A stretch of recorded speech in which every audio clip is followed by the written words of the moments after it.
भी छिन जाता है इजाज़े सुखन, जुल्म सहने से भी जालिम की मदद होती है। हैदराबाद वालों, ये जो प्रोग्राम है संविधान जिंदाबाद, कांग्रेस पार्टी ने पार्लियामेंट के अंदर देश के होम मिनिस्टर साहब अमित शाह साहब ने जो डॉक्टर बाबा साहब अम्बेडकर जी का अपमान किया, उसके खिलाफ पूरे देश में प्रोटेस्ट के तौर पर, एहतजाज के तौर पर एक प्रोग्राम प्लान किया जिसका नाम रखा जय बापू, जय भीम, जय संविधान। हमारे माइनॉरिटी डिपार्टमेंट ने यह अहद किया कि हम देश में 25 बड़ी संविधान जिंदाबाद की सभाएं करेंगे। तो उसके लिए मुझे लगा कि वो सरजमीन जहां से उठी हुई आवाज पूरे हिंदुस्तान में एक असर रखती है, पूरे हिंदुस्तान का सियासी मसला जो है वो हैदराबाद की तरफ देखता है, और जहां हमारी एक शानदार गवर्नमेंट चल रही है रेवंत रेड्डी साहब की कयादत में, एक शानदार चीफ मिनिस्टर जिसने पूरे देश को यह बताया है कि किस तरह से स्टेट को संविधान से चलाया जाना चाहिए, चाहे कोई सुपरस्टार हो या कोई आम आदमी हो, सबकी अहमियत बराबर है। ऐसे चीफ मिनिस्टर के स्टेट से हमने इस प्रोग्राम की शुरुआत करने का प्लान किया, और उसके लिए मैं मुबारकबाद दूंगा सैयद अर्जुमन साहब को और ख्वाजा बिलाल को कि जिन्होंने पूरी कोशिशों के साथ आज की ये शाम जुटाई और आप सारे लोगों को इकट्ठा किया।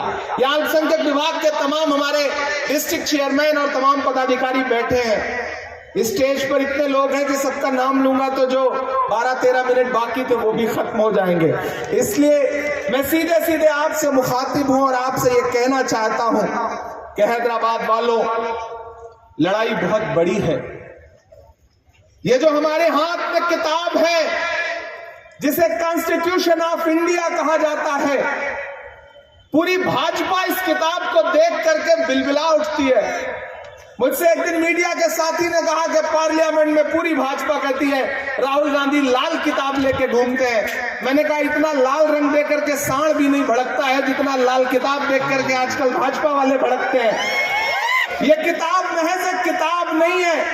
अगर आपको लगता है कि ये किताब सिर्फ एक कागज की किताब है तो आप गलतफहमी के शिकार हैं। ये किताब दरअसल हिंदुस्तान का आईन है, वो आईन जो ये बताता है कि इस देश में दूर दराज गांव में, पहाड़ियों में वो जो भोले भाले लोग रहते हैं जिन्हें अब भी इस किताब पर यकीन है, इस संविधान पर यकीन है। यह संविधान जो ताकत देता है कि इस देश में जितना अंबानी के वोट की अहमियत है उतना ही एक रिक्शा चलाने वाले मजदूर के भी वोट की अहमियत है। यह किताब जो ये ताकत देती है कि इस देश के संसाधनों पर जितना हक अडानी का है उतना ही फावड़ा लेकर के मजदूरी करने वाले किसान का भी है। यह किताब जो ताकत देती है कि कोई किसी भी विचारधारा का हो, लेकिन अगर वो देश के इख्तिदार पर बैठेगा तो उसे इस किताब के हिसाब से चलना पड़ेगा, तानाशाही से नहीं चल सकता है। यह किताब बहुत जरूरी और बहुत अहम किताब है। अनिल यहाँ बैठे हुए हैं, उस दिन पार्लियामेंट में जब अमित शाह साहब बोल रहे थे तो जब वो बोलते बोलते अपने पूरे अहम में आए, गुरूर में आए, तो उन्होंने बोलते बोलते कहा कि आजकल एक फैशन हो गया है अम्बेडकर अम्बेडकर अम्बेडकर अम्बेडकर। अरे इतनी बार भगवान का नाम लेते तो 7 जन्मों के लिए स्वर्ग मिल जाता। मैं और अनिल पीछे बैठे थे, मैंने अनिल से कहा कि अनिल ये 15 सेकंड होम मिनिस्टर साहब की जिंदगी पर बहुत भारी पड़ेंगे, देख लीजिएगा। आज इन्होंने डॉक्टर बाबा साहब अम्बेडकर का अपमान किया है। और जब हम बाहर निकले तो मीडिया के साथ ही खड़े थे, उन्होंने पूछा कि होम मिनिस्टर की स्पीच कैसे लगी, उनका रिप्लाई कैसे लगा।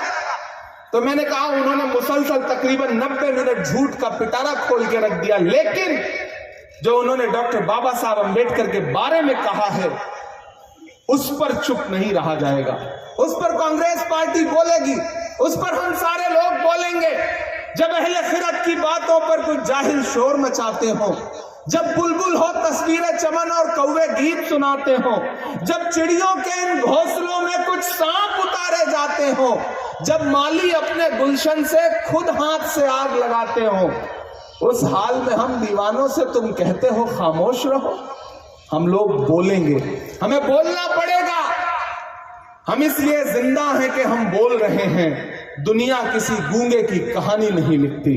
मैं राहुल गांधी जी के साथ सियासत करता हूं, उनके कंधे से कंधा मिला करके चलता हूं। हमारे नेता ने यह सिखाया है कि मुल्क में नफरतों की आवाजें कितनी भी बुलंद हो, लेकिन जब देश को आपकी जरूरत हो तो अलग ऐलान ये नारा लगा करके खड़े हो जाओ कि नफरत छोड़ो, भारत जोड़ो। मैं चला हूं राहुल गांधी के साथ, मैंने देखे हैं राहुल गांधी के पांव के छाले